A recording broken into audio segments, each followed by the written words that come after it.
Hello, I'm your 2016 presidential candidate, Michelle Hope Walker, and I am running for President of the United States of America 2016.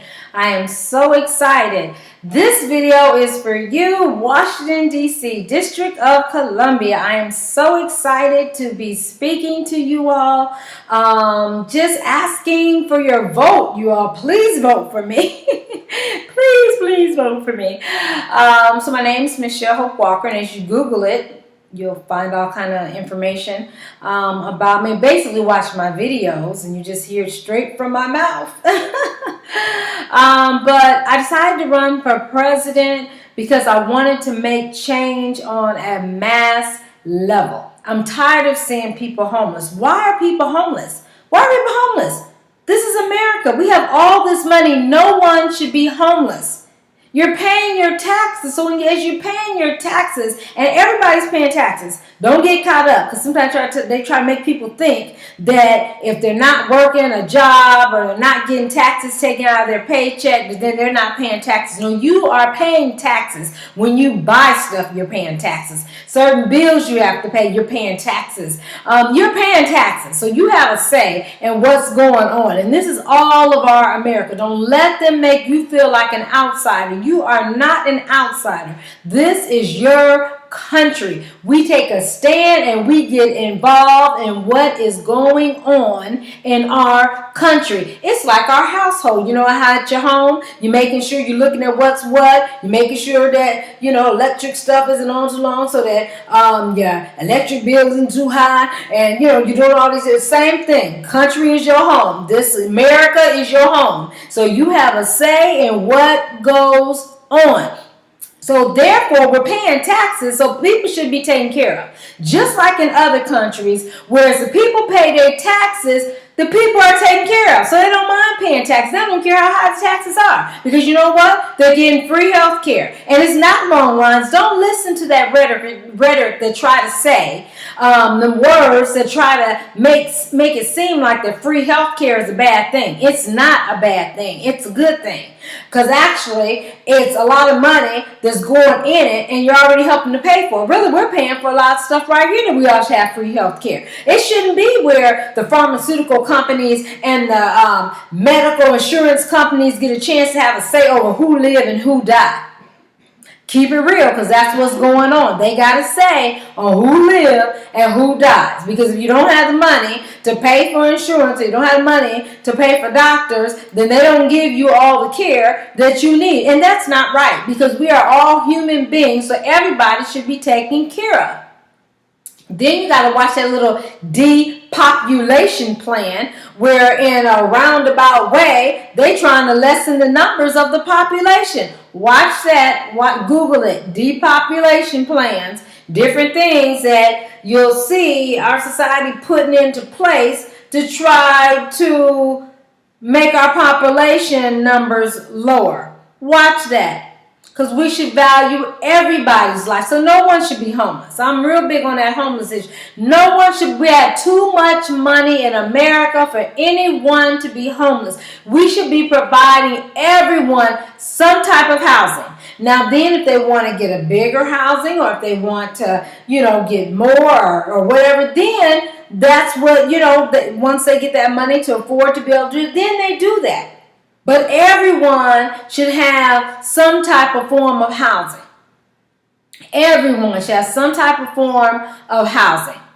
Just from being just an American citizen, period. Just from being American. And speaking of citizen, if you're here in America and you're working and you just here in America, you're here. So you're a citizen. You're still paying taxes. Whether you're working, not working, you're paying taxes in some form or way. You are here. A lot of people are afraid of what they like to call illegal immigrants or whatever.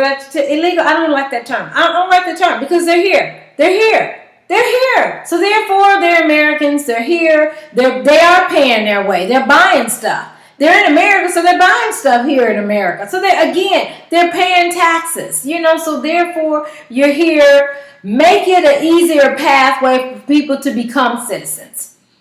Make it, have you looked at that pathway? I had a friend that she was telling me about everything, all the hoops and the turns. They got to pay for an attorney. Then they got to pay for the paperwork. Then they got these questions that half of us that were born in America can't even answer. If somebody just gave us the test just right off the, spontaneously, And so, we really need to make it easier, a whole lot easier, and cheaper, most definitely. Most definitely cheaper. So, I'm for justice. We got to change this court system. This pay-to-play game, And I know there's starting to be policies going through the system that they're trying to change it where it should not be legal, that people have to stay in jail just because they don't have bail. That means if you get stopped for, let's say, a traffic thing or insurance, a lack of insurance because you don't have money to pay for insurance, when somebody passed the law that everybody had to have insurance so the insurance companies can make a whole lot of money because we're forced to have to pay for a certain amount of insurance. And don't get me wrong, it does help to pay for if you get in an accident or whatever, but it's still some trickery up in there. So anyway, let's say you get stopped for that. Let's say you go to jail, and again, for minorities, it's very easy to go to jail. That's why I don't look at people funny because they've been to jail or served time or whatever, because really for minorities you can end up going to jail for something very minute, for something very little, something you didn't even do, but you just look like the person that fits the description who they say who did it, so now they got you locked up and you can't get out because they put your bail so high and you don't have any money to get out. That is not right. So there is policy that's going through now to help change that. People shouldn't have to be in jail for just years just because they don't have the money to get out. And sometimes the bill may be $500 or $1,000, but again, who has just $500 sitting around to get out, to put towards, getting out of jail or $1,000? People don't always have that money. Then if they're in jail, they can't even work to go get the money. And then in jail, have you ever visited somebody in jail or helped to support somebody in jail? It is expensive in jail. It's a big old capitalistic society money game going on, and it is ridiculous on how much they charging inmates, people that don't have money, charging them to be in jail. It is cheaper to live out here than to be in jail. It's ridiculous. It's a whole money-making system. And who are they filling the jails up with? Minorities, the black and the brown. We are the ones that go to jail. Did you hear about the guy that raped a Stanford student that raped a girl and he only got 6 months, which they're saying he will only serve 3 months. He may not even get 3 months in jail. Interesting, but he's white, so I guess that makes a difference. And for all you people that want to try to act like, but that's racist, no, you do the research. And when you do the research, you're going to come to the understanding that especially blacks are treated more harshly in this so-called justice system than any other race. It's not right. It is not right. In Washington, D.C., District of Columbia, I feel your pain because you're right there where the White House is. And then we hear about the different things that even in D.C., where the White House and the government is, the challenges that people who live in the District of Columbia go through. The homelessness that is going on in District of Columbia, right where the White House and our major government facilities for our country is. It is a shame. It is a shame. It's almost like Tupac when he was 17. Look up that video. Tupac when he was 17. He talked about he became president. He also talked about why don't they open up the White House to homeless people? They don't use all them rooms up in that White House. Good point, Tupac. We're about to celebrate Tupac's birthday too on June 16th. Tupac, happy birthday. So let me tell y'all, for real, we got to keep it real. And that's one thing you'll find about me. I keep it real. I have this great personality, yes, because I'm a speaker, evangelist, personality, done radio and TV. I've done a lot of things, music, all kind of stuff. And I believe in just keeping it real. I'm not going to put no front or be a fake for you all and act a certain type of way that they say, this is how you're supposed to act to be presidential. No, I'm going to keep it real and be me. Because the key thing and the key concern people need to be concerned about is that I care. And so I'm going to make some changes. I'm about getting up in here doing what we need to do. Not having 50,000 meetings and still not getting nothing accomplished. That is the worst. You meet to meet again. And you meet to make another meeting to meet again. We all know what we need to do to help the group of people, but no one will take the stand to go ahead and put things in action. Sometimes I'm wondering if people are just getting paid just to meet because they're not really resolving issues, and we all know how to resolve the issue, but no one wants to step to the plate and resolve the issue. So therefore, while we're meeting 100 times, people are dying in the streets,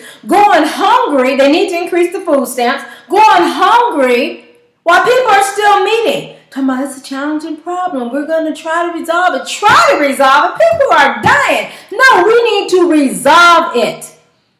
You all, it's not as hard as they make it seem. Don't you fall for that trick. It's not as hard. We have to watch it. It's a system that's trying to keep people poor and homeless. That's jobs. Think about that. That's jobs. That's giving jobs to the aid officers. That's giving jobs to the to the homeless organization. That's giving jobs. And also, watch that grant money. I've always been a big proponent on watching the grant money. Because a lot of time people write these great grants saying that they're going to help people. They start these organizations, they write these grants saying they're going to help people, and then they really don't get out to the street and reach the people who they claimed in their grant that they were going to reach. They're going to get family and friends and people who they quote unquote feel safe to help, and don't really reach out to the real people. You know, because I hear people talk about, well, there's so much help out there. People should just be able to get help. No, it's not as easy as you think it is. You get out on these streets for a couple of weeks and don't use none of your money, none of your little credit cards. I mean, you go cold turkey, no money at all, and get out here and see how much help you get and how quick you get it. It's a pick and choose game sometimes, and it's not fair. And so, you are about standing up, making change. So justice, homes for everybody, food for everyone. Yes, they need to increase the food stamps. It's getting more expensive to place, so people that qualify for the food stamp program, the food stamps need to go up and meet, how the economy is. Because you're expecting people to live all month, because most places you get food stamps once a month, and they're expecting people to live off a certain amount of budget, especially if you have a lot of kids. And you living off this budget and the stamps are gone way before the month is up. And then the kids are still hungry and folks are still hungry. And, I know well, they need to go get a job. You all, it's bigger than that. It's bigger. That's why I tell you all and ask you all, do your own little case study and you get out here and you see how it is. Because it's not as easy as you think it is. It just is not, especially if you're a minority and especially if you're black. It is not as easy as you think it is. Now, again, don't get me wrong. No, I don't use that as a crutch. Because, again, I'm a Christian, so I know God is able now. God going to make a way. I don't care what race and color. You don't go out there with, oh, my gosh, I'm black, so I'm not going to be able to. No, you don't go out there with that mindset. But at the same time, we got to keep it real. And as Christians, be ready to get out here in the trenches and help to make sure that people are being treated fairly in jobs, fairly in programs, fairly with the education system, regardless of their color, class, and all the rest. It shouldn't be all these biases that are going on. It really shouldn't be. So Washington, D.C., what's up? It's your girl, Michelle Hope Walker. I need you all to vote for me. So what you're going to do is you're going to take a pen to the polls with you, because you are not going to count on them to give you a pen to write in a name. Because for some of you all, they might try to give you a challenge on writing in the name. Talking about, no, you can't write in that name. Yes, I can write in that name. I can write in Michelle Hope Walker, because this is who I want to vote for, and you can't stop me from voting for who I want to vote for. And so you take that pen, you get that ballot. And now remember, as you're voting for president, it has to only be one vote. Meaning you can't check somebody's name on the list and write my name in. No, you have to do either or. You need to write my name in, or you're going to check somebody's name off the list, which I'm really encouraging you and asking you to write my name in, Michelle Hope Walker. And when it says for what office, or, they may use different words, but office, you're putting U.S. President. Write my name in. Exercise your right. Because you know what? It has been a challenge on getting on ballots and through the primary. Because remember, this is the primary. So I am running as an independent. I am a Democrat, but I didn't want to have to deal with the corrupt political boss system that Bernie has had to deal with. I already knew early on. I was like, no, I'm not dealing with that system. I'm a Democrat, but I already know. So I decided to run as an independent. So I'm going to be going all the way through to November 8th. But still, I have been striving and have been participating in the primaries and encouraging people to write my name on the ballot, because some states have not let independent candidates on their ballots, or, well, not on the ballots, because you can write my name on the ballot, but they have not been letting us in their primary system. And, in some ways I can somewhat understand, because I guess the primaries for the Republicans to pick their one Republican, the Democrats pick their one Democrat. But then again, I don't understand, because at the same time, again, you are supposed to let the American people fairly know who all is running. And it is very important to participate in the primaries, because it starts with the primaries to even get to the general. But as I'm running as an independent candidate, I am still participating in the general either way it goes. But I still feel like that the independents should be able to participate in the primary elections, so, I just really feel like, because you want to support us the whole way through. You want to support us in the primary election, and you want to continue to support us in the general election. So, we still need to work on that, and we still need to work on all of the candidates. So for some of you, I know you're like, I didn't even know you're running for president. Well, that's what your 1% owned media does. They only put out information about people who they want you to pretty much vote for. They want to limit your choices. They don't want you to know who else is running. But you can go to fec.gov. You'll see my name listed. And actually, there's a whole lot of people that are running for president. Last time I heard, they were saying it was over 1,000 of us running for president. I've been running for president for 2 years, since 2014. And also, I noticed, a lot of people watch my videos, even the candidates, the other presidential candidates and their staff, because I will hear them quote stuff that I know that came from my video and that I said first. And so, but I'm like, okay, so I know I'm influencing this election one way or another. I'm influencing this election. Or you'll notice if you watch my past videos, when I pointed out certain things about what a certain candidate was doing or was not doing, I noticed they hurried up and start correcting themselves. So it's fine. Hey, it's okay. I'm influencing this election in one way or another. And so, but I really know that I can run this country. Yes, I can run the United States of America and help us all feeling a part of America and a part of this American dream. It shouldn't just be just a few people enjoying America and the rest of us, we just struggling trying to get by. No. And so, Washington, D.C., District of Columbia, I would like your vote. Please vote for me. So you're going to write my name on the ballot, Michelle Hope Walker. And so then you're going to write U.S. President. So let me get some of my social media sites. So you can tweet me at Hope_Speaks, Hope_Speaks. And then you can Facebook me at Michelle Hope Walker Speaks, _listen. Michelle Hope Walker Speaks, _listen. You can go to YouTube and watch all my videos. My YouTube is Michelle Hope Walker Speaks. You can just Google that, Michelle Hope Walker Speaks, YouTube. Go to YouTube, put in Michelle Hope Walker Speaks, and my channel should just come up. Subscribe to my channel and watch all my wonderful videos. And please watch my series, 2016 Presidential Candidate Michelle Hope Walker's Road to the White House series. So I've been doing that series where basically it's a, public journal in a sense of my run for president, where I talk about the ups, the downs, the challenges, and everything, of an African-American woman, part of the 99% running for president, and, it's interesting. I really feel like that, I really feel like a lot of them are intimidated by me in the sense of why they are trying to keep me hush-hush, because they don't want anyone to know about me, because they know if they know about, wait a minute, hold up. Hillary ain't the only woman running for president. Michelle Hope Walker is running for president. An African-American woman is running for president who's a part of the 99%. Wow. Now, again, I'm for everybody, no matter what race you are. You know what I'm saying? But especially, I got my little ruler that I like to look at. But when you look at this ruler, you're like, we need an African American woman. And we're talking about a woman. We need an African. We can't trust Hillary. So, but we do need a woman. So let's get Michelle Hope Walker up in there. You know, they got Obama right here. But other than that, all we had was white males.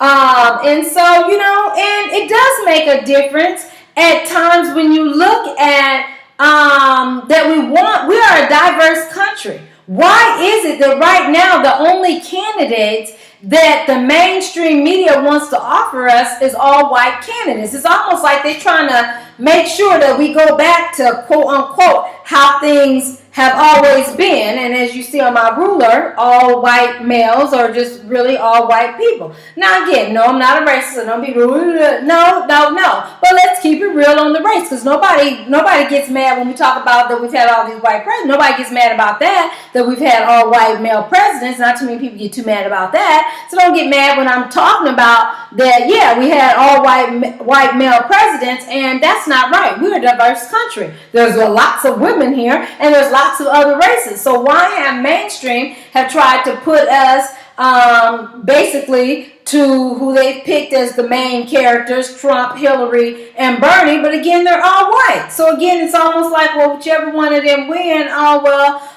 we still back to, you know, how we like things. And that's not right. That is not right. That is not right. And we need to speak up. Some of you are scared to speak up. One thing you're going to find about me, I'm not scared to speak up. Jesus Christ is my Savior and watches over me. And and so, you know, I take that stand.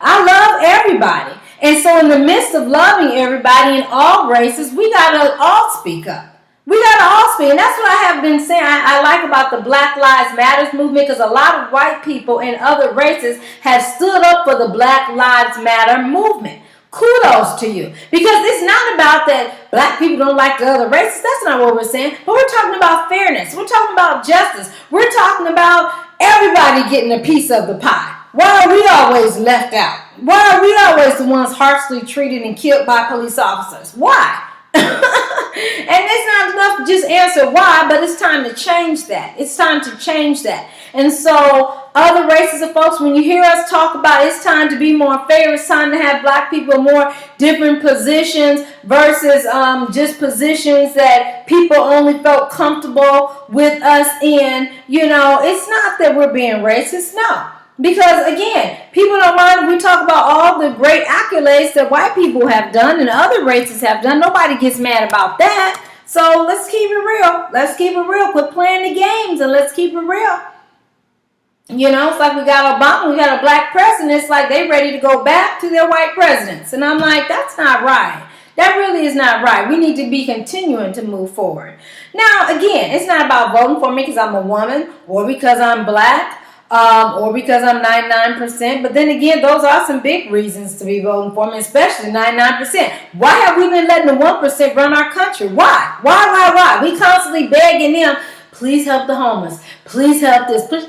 A lot of them have not been through the struggle. They talk about this made-up struggle for a lot of them because a lot of it's not real. It's not the real struggle. But you know, around election time, everybody want to seem like they or look like they're part of the 99%. They tell us these sad stories about, well, I had to do this when I was little and I had to come up, you know, to make themselves relatable. But pretty much they're part of the 1%. They've been a part of that 1% for a long time, which in turn has had them having a challenge was doing something for the 99%. Every once in a while they'll throw us a bone because they know they got to do something to keep us happy so we don't revolt. But, I mean, come on, y'all. Keep it real. You know, it's time for us, the 99%, to be in offices. And that's what I'm about. Having the 99% in, getting some of these people into these different positions. Do you know how many positions that when you become president that you fill? But you know who they filling with? The same people. The same 1% people. That's not right. That's not right. No. We need to get some of our neighborhood people in those positions. They have turned lemons into lemonade. We need to get people that have turned, what they say, what's it supposed to say? $1.50 into $1, how it goes. But anyway, we need to get some of those folks. So they just as smart and just have the know-how just like the 1%. I really don't like when people try to devalue people because they don't have as much money as or education as quote-unquote societies say that they should have to be able to run this or run that. Well, you all have to look at who set up those parameters, who set up those qualifications. Usually it's the 1% that set the policies up. It's the 1% that set up the qualification. So they are trying to keep people like them in and not let other people. And that's what I tell you all, run for office. Wherever you are, run for office. Run for office. Quit worrying about, well, I don't have this. Run for office as you are. You ain't got to have all this and that. This is your America. You are not an outsider. Don't let people make you feel like you're an outsider. I tell my homeless people, you take your buggies, you take your carts, and for some of you, if you haven't been able to do the shower in a couple of days because they don't provide public showers, you go in as you are and you get to the meetings and you speak up. Speak up. Don't let them run you from the meetings. Because see what it is, they don't want the poor to participate. They don't want the low income to participate. They don't want the homeless to participate. So they try to make you feel like, they try to make you feel uncomfortable in those environments. But don't you feel uncomfortable. You are American. You get up in there and you let them know. No. You know why I look like this? Because y'all ain't passing the right policies to help me in my situation. You get up there and you talk about your situation. Don't you let these people scare you. Even in the Bible, it talks about don't be scared of their faces. Stand up and know who you are. I talk about that a lot in my videos too. When you love yourself and you know who you are and you have self-esteem, you will stand up for your rights. All right, I know I talk fast. Let me pull back and let y'all just let that mellow in. Melt in your brain. But Washington, D.C., I need your vote. I need your vote. So I want you to vote for me. And so again, I'll give you my social media. So let me give my phone numbers. 323-338-6580. 323-338-6580. You can call me, you can text me, but one of the key things you can do is through social media, whatever social media form you use, get my name out there. Tell me, vote for Michelle Hope Walker. Vote for Michelle Hope Walker for president. Vote for Michelle Hope Walker for president. Washington, D.C. Vote for Michelle. You don't have to be in Washington, D.C. to get on your social media and tell Washington, D.C. to vote for me.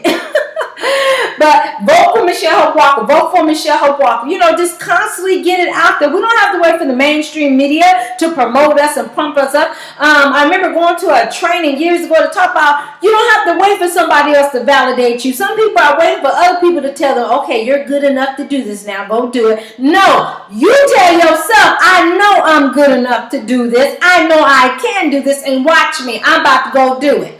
And so you take a stand. And then I hope that I motivate all people, whatever you feel God is leading you to. You all know I'm a Christian, saved, and I'm not ashamed to say I'm saved, and I love my Lord Jesus Christ. Hallelujah. But whatever God has called and told you to do, you step out and do it. Do not be afraid. Do you know a lot of people live most of their life and do not accomplish their goals and do not go after what it is they wanted to do because they were afraid? Don't let fear stop you. To me, there's no such thing as fear. There's no such thing as fear. There's no such thing as being embarrassed. No such thing. You live your life and you go after and do what God has called and told you to do and what you want to do. And don't be afraid. I'm running for president, and whatever you feel led to, you go do it. All right. So I'm your 2016 presidential candidate, Michelle Hope Walker, and I need your vote. So make sure you vote for me. Washington, D.C., District of Columbia, vote, vote, vote. We also want quality education for all of our kids. It should make a difference what race you are, what neighborhood you live in. Quality education for everyone. And also we need to be teaching our kids how to be entrepreneurs. The time is out that we teach certain kids how to be workers and work for other folks, and certain kids we teach them how to be entrepreneurs. Teach both. Teach both. How to be the workers and how to be entrepreneurs. Teach both. Teach both. Because we're going to have people that's going to own their own businesses as well. Teach all of our kids to be leaders. Don't just teach our kids to be followers. Teach all of our kids to be leaders and to think for themselves. Teach that. But we know why sometimes they don't teach that, because they know if they teach that, then who they going to have to work in their factories? Who they going to have to work in their businesses? That's why they keep people brainwashed in that rat race of that they got to get more. I got to get another house. I got to get another car. I got to get this. Because they need to pay. And there's nothing wrong with working in the business and doing the thing. Nothing wrong with it. Do your thing. Get your, your gadgets and different things that you like to buy, do your thing. But I'm just saying, let's teach all of our kids leadership so they can think. And if they want to work for somebody else, well, fine. But if they want to own their own businesses, hey, let them do that too, because they can. All right, so I'm your 2016 presidential candidate, Michelle Hope Walker, and Washington, D.C., I need your vote. So please vote for me. Please get on your social media and constantly put my name out there. Vote for Michelle Hope Walker for United States of America president. God bless you and God bless America.